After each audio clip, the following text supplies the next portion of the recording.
안녕하세요. 똘스NFC입니다. 자, 오늘은 무슨 이야기 가지고 왔을까요? 자, 한국은행이 금리를 인하했어요. 자, 긴축의 종료를 선언을 했죠. 자, 그 이야기 한번 따져보자고요. 3년 2개월 만이에요. 0.25% 금리를 인하했다라는 이제 소식이 전해졌는데요. 금리를 인하했다도 중요하지만 제일 중요한 건 3년 2개월 만에 긴축이 종료됐다. 이렇게 이해하시는 게 좋아요. 긴축이 종료됐다는 거는 앞으로 돈을 풀 수 있는 환경이 조성이 된다라는 방향성에 대한 제시가 명확히 일어났다. 이것에 포커싱을 맞추시는 게 좋습니다. 한국은행 총리의 이야기 뭐 굉장히 길게 나왔지만 짧게 정리해 보면 이제 물가 상승률이 떨어져서 뭐 최근에는 1%까지 떨어졌죠. 그래서 물가 상승률이 떨어져 긴축 수준을 유지할 필요가 없었다라는 이야기 있었고요.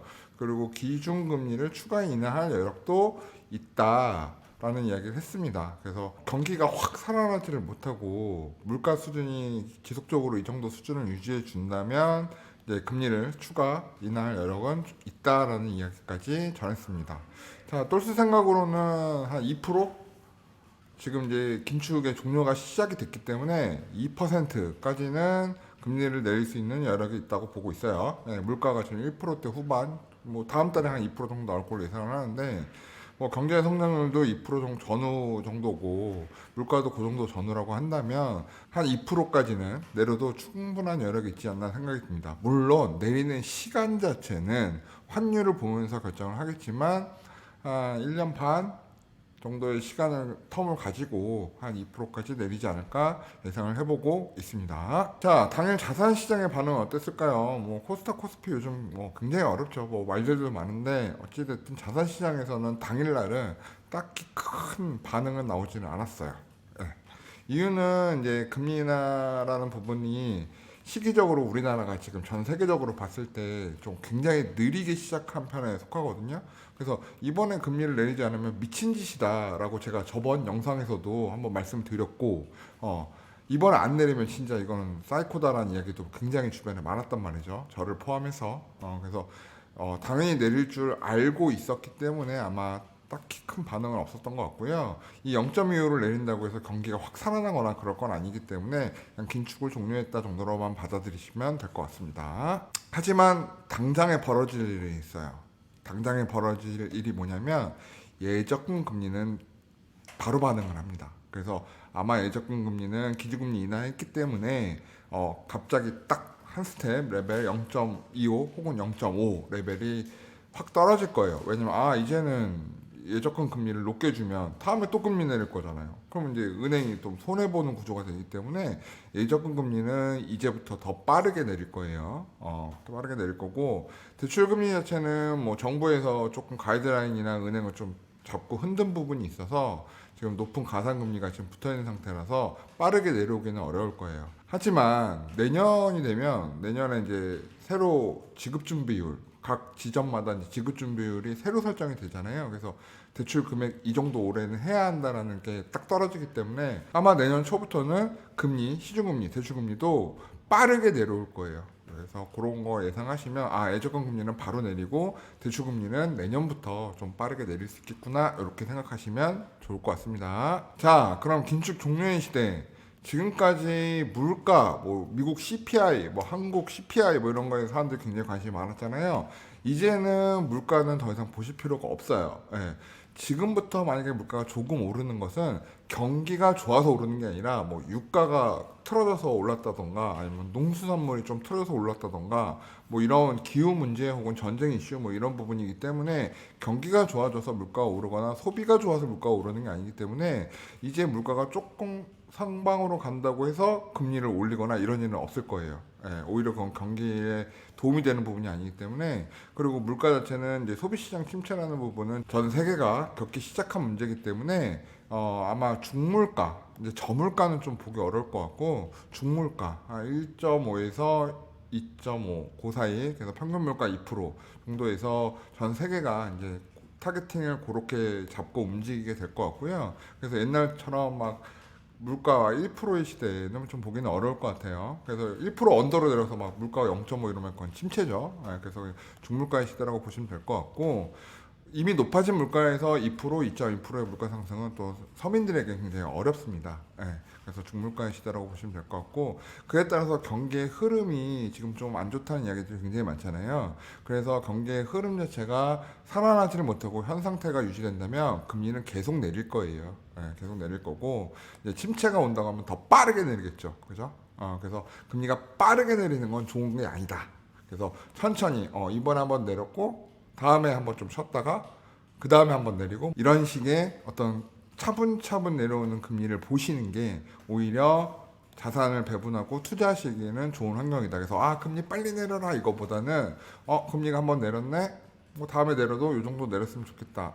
이번에 동결이네, 그럼 다음에 한번 내리겠지. 이 정도 보시면 좋을 것 같습니다. 자, 내년도 자산시장, 특히 대한민국 자산시장을 보는 저의 뷰는 뭐가 있냐면, 핵심 포인트는 이거예요. 코로나 터지고 나서 고금리의 시대가 탁 시작되고 나서 가장 크게 우리가 주목해야 되는 것은, 그래프에도 나와 있죠. 여기 그래프에도 보면 1700조 굉장히 급등한 게 보여요. 이게 뭐죠? 그쵸, 만기 2년 미만, 뭐 1년짜리 정기예금 이런 거죠. 그래서 예적금이 1700조까지 불어나 있는 상태예요.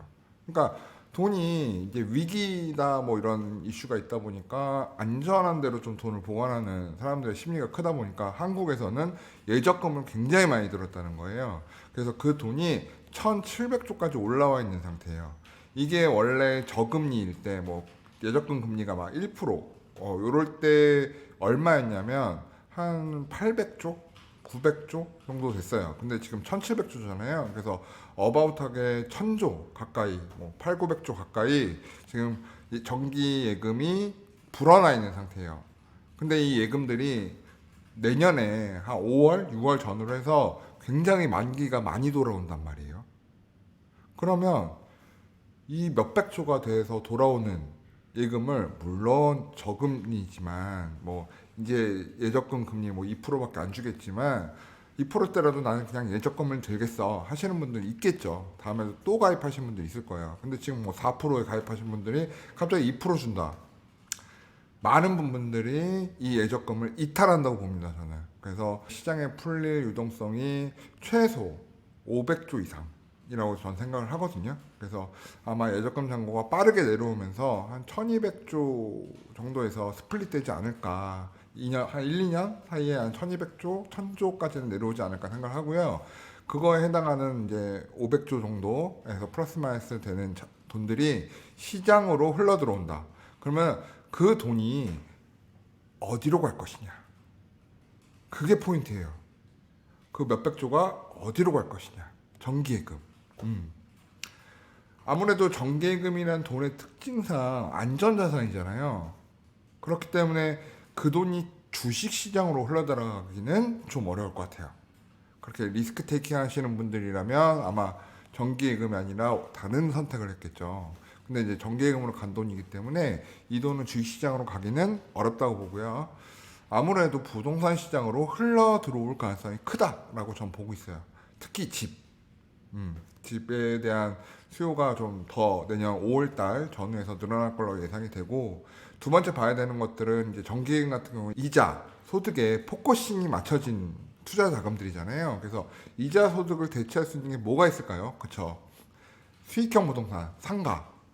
그래서 내년 5월 이후로는 상가에 대한 투자도 다시 재개될 거라고 보고 있습니다.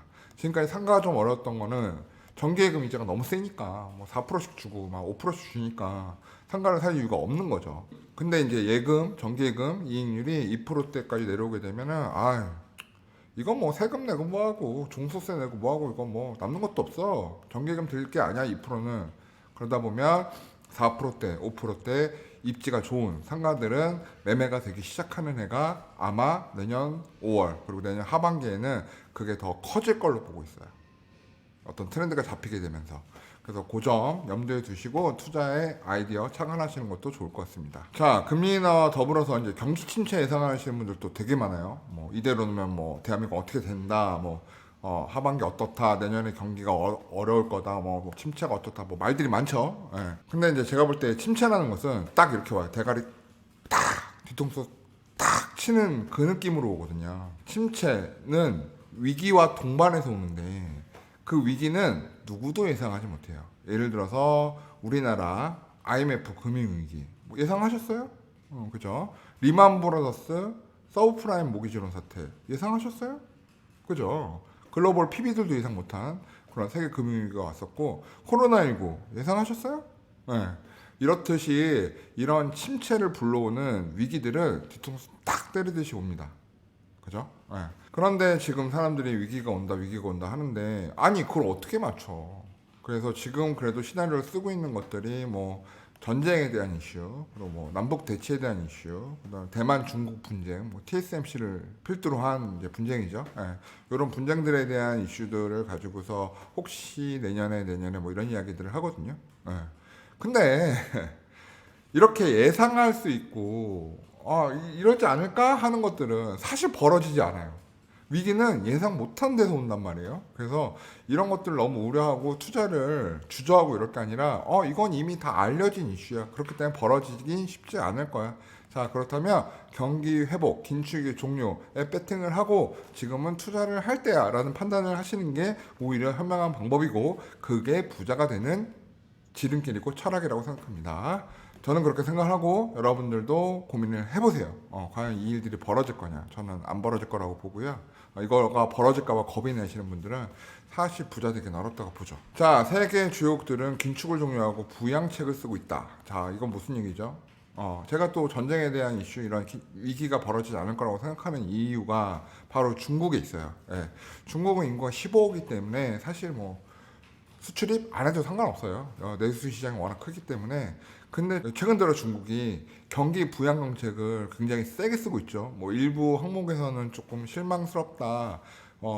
기대했던 것보다는 별로다 이런 이야기도 있긴 하지만 전체적으로 앞으로 더 나올 거기 때문에 이 부양책이 지금 추산하는 게 총 합이 한 2천조 원 예상을 한다고 해요. 그에 따라서 지금 중국 증시 어때요? 3개월 그래프 보시면 아시겠지만 와 이건 뭐 로켓포죠. 그죠? 이때 중국 주식 투자하신 분들은 뭐 대박 났죠 지금. 그래서 중국 주식이 지금 하루하루 지날 때마다 어마어마한 상승폭을 보여주고 있습니다. 좀 코스피를 가지고 있는 사람으로서 좀 속이 좀 상하죠. 그래서 이제 지준율도 인하하고 이제 부양책도 쓰고 2천조 원 돈을 풀겠다 이런 분위기 때문에 중국이 살아나게 되면 결국에는 아시아 전체에 큰 영향을 미쳐요. 그렇기 때문에 이 상황에서 무슨 전쟁을 하고 뭐 위기가 펼쳐지고 이렇게 예상하기는 좀 어려워 보입니다. 자, 오늘의 결론입니다. 자, 중국도 그리고 미국도 지금 연착륙이 보이고 금리를 차분차분 인하해 가고 유럽도 차근차근 금리를 인하해 가고 전 세계가 지금 유동성을 펼치는 장이 시작이 됐죠.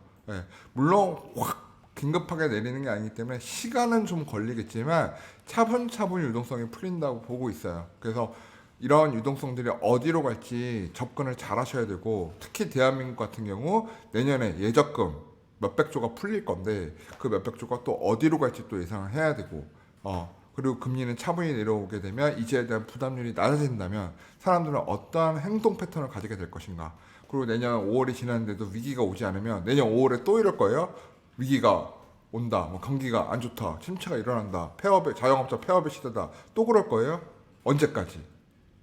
그죠? 그 사이에 투자해서 돈 버는 사람들은 다 벌어버린단 말이에요. 그래서 어찌 보면 지금이 기회의 시점일 수 있으니 시장을 면밀히 들여다보시고 뭐든지 조금씩 분할해서 사보시는 거 권해드리고 주택 투자 같은 경우도 내 집이잖아요. 떨어지면 어때? 내가 살면 그만이지. 그죠? 그래서 주택 같은 경우는 리스크가 굉장히 적은 항목이에요. 왜? 내가 쓰면 그만이니까. 그 쓰다 보면 다시 세월에 어떻게 돼요? 지나면 다시 올라있죠. 그래서 주택을 투자하시고 또 내 집 마련하시고 또 갈아타게 하시고 이러기에도 굉장히 좋은 시장이라는 거 그것도 염두에 두시고요. 상가 수익형 부동산 시장도 차분히 좀 들여다볼 필요가 있다. 지금 뭐 공실이 많네 뭐가 많네 굉장히 그런 말들도 많고 우려도 많잖아요. 하지만 내년 시장에도 그럴까라고 한번 생각을 해보셔야 되는 부분이라는 생각이 듭니다. 자, 접근 방법 굉장히 중요합니다. 각자 스타일마다 투자하는 스타일은 다 달라요. 하지만 지금은 아 위기야, 걱정이야 이렇게 생각할 때가 아니라 투자할 땐가? 기다리던 때가 왔나? 그러면 나는 이런 성향이니까 이렇게 투자해야지. 나는 이런 성향이니까 이렇게 준비해야지 하고 준비를 하셔야 되는 때라는 겁니다. 여러분 왜 재테크하고 왜 투자하셔야 돼요? 당신이 60세에 죽을 거면 안 하셔도 돼요. 그냥 오늘 번 돈 오늘 다 쓰고 그렇게 사셔도 상관없습니다. 하지만 70세, 80세, 90세, 100세, 요즘은 또 120세도 얘기하더라고요. 좀 있으면 이제 위고비가 우리나라에 풀리잖아요. 그럼 내년 정도 되면 위고비 복제약도 막 나와요. 그죠? 점점 의학 기술이 증가를 하고 점점 좋아진단 말이죠. 그래서 이제 그런 것들을 자꾸 돈 있는 사람들은 투여를 하게 되면 어떻게 되죠? 오래 살아요. 돈 있는 사람만 건강하고 오래 살아요. 그럼 오래 살면 오래는 살지만 몸이 체력이 옛날 같지는 않을 거 아니에요? 그죠? 네, 그럼 경제적 자유를 이루어서 그래도 내가 하고 싶은 일을 하고 하고 싶은 취미생활을 하면서 이 삶을 살아나가야 할 텐데 돈이 없어. 근데 일하기 힘들어. 아무도 날 써주는 데가 없어. 늙어서. 어떻게 하시려고요? 그래서 그런 부분들이 있기 때문에 재테크 머리 아파 이렇게 생각하지 마시고 지금이 기회인가 생각해 보시고 시장을 면밀히 들여다보고 재테크에 대한 초석을 차근차근 쌓아서 다시 준비해 보시는 시간 되시길 바라고 여러분 꼭 재테크에 성공하셔서 꼭 부자 되시고 경제적 자유 누리시고 노후에 대한 준비 잘 해나가셨으면 좋겠습니다. 잘 모르겠다 어떻게 하는 건지 그러면 똘스와 쭉 함께 하시면 돼요. 구독, 좋아요, 알림 설정 해놓으시면 좋겠습니다. 자, 오늘 금리 인하에 대한 이야기 그리고 앞으로의 시장 이야기 잠깐 해보았는데요. 톨스는 다음에 또 돈 되는 이야기 가지고 돌아오겠습니다. 오늘은 여기까지. 감사합니다. 오늘의 영상 도움이 되셨나요? 구독과 좋아요는 저희에게 큰 힘이 됩니다.